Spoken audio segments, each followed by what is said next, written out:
Yep, video. All right, this is James Gardner with AGGN. I'm at DragonCon 2013. It's Friday, August 30th, and I am with Carter Ellis, Eastis, and Catherine Barson. We're here to interview them about their costuming skills, and in particular about their costumes of medieval Batman and Catwoman. How long have you two been into costuming? Well, I started costuming about 4 years ago at DragonCon. I actually put together my first iteration of medieval Batman for my very first DragonCon, and I did it in a week. Wow. It's changed a lot since then, but I've been doing a lot of costumes since then. Into steampunk, and we're doing Rococo punk this year.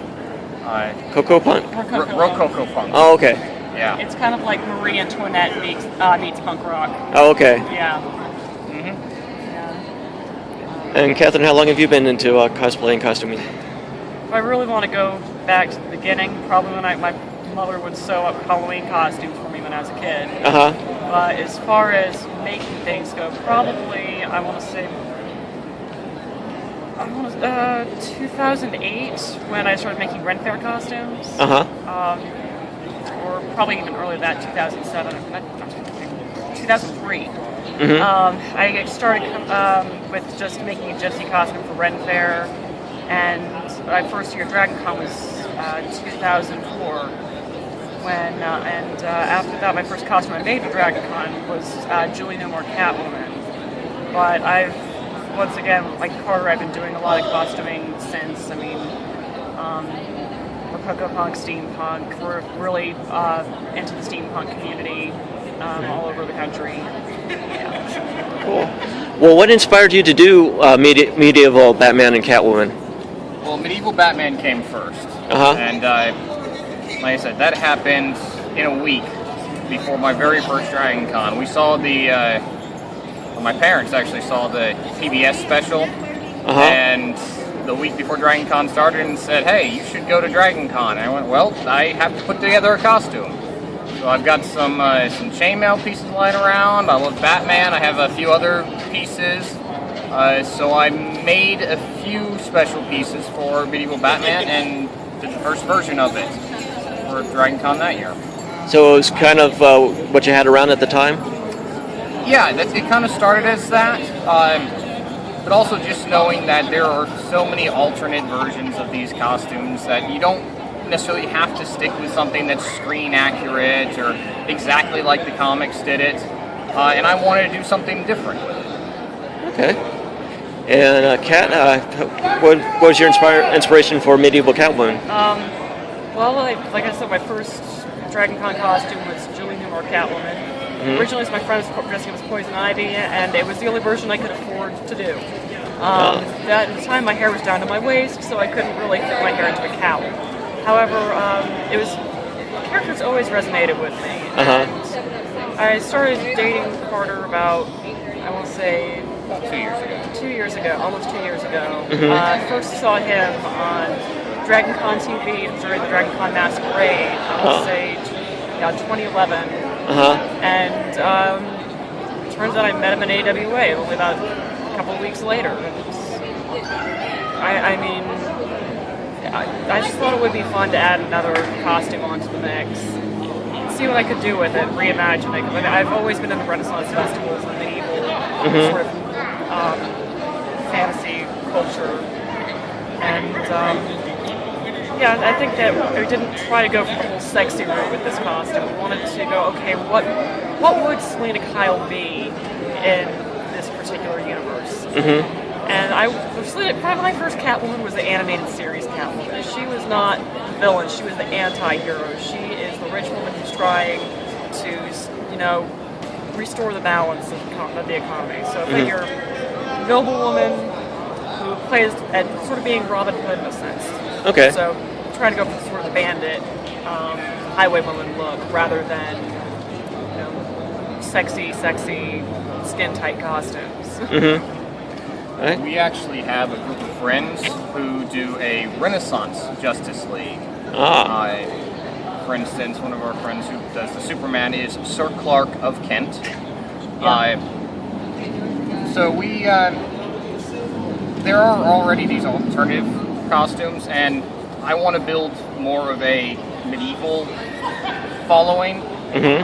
So Catherine becoming Catwoman was just the first step in that. Excellent. What was the hardest part of your respective costumes to make? For me, that's definitely the helmet.